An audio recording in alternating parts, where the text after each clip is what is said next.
మార్పు లేకుండా బలిలో పాలు పొంది నష్టపోయాడు. ప్రభువును అప్పగించేటువంటి దుస్థితిలోనికి వెళ్ళిపోయాడు. మార్చబడినప్పుడు వారి ఆత్మీయ నేత్రాలు తెరవబడినాయి. ప్రభువును చూశారు, ప్రభుతో సంతోషించారు, ప్రభుతో ఆనందిస్తూ వచ్చారు. దేవుని కార్యాలతో నిజంగా వారు వెలిగించబడుతూ వచ్చారు. లూకా సువార్త 24వ అధ్యాయం చదవండి ఇంటికి వెళ్ళిన తర్వాత. గ్రహింపుతో ప్రభు బల తీసుకుంటే వారి జీవితంలో ఎంత మేలు పొందారో, దేవుడు వారితో ఎలాగున పనిచేశాడో, దేవుని ఆత్మ దేవుడే వారితో కలిసి ఎలాగున నడుస్తూ వచ్చాడో మీకు అర్థమైపోయింది.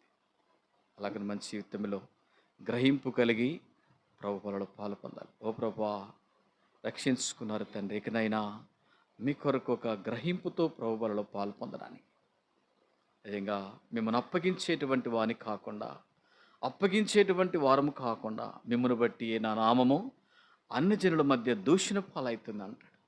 పరిశుద్ధాత్మదేవుడు మార్చబడని వారితో ఏమంటున్నాడు? మిమ్మును బట్టి నన్ను బట్టి నీ నామము అవమానపరచబడకూడదయ్యా, నన్ను బట్టి నీ నామము ఘనపరచబడాలయ్యా.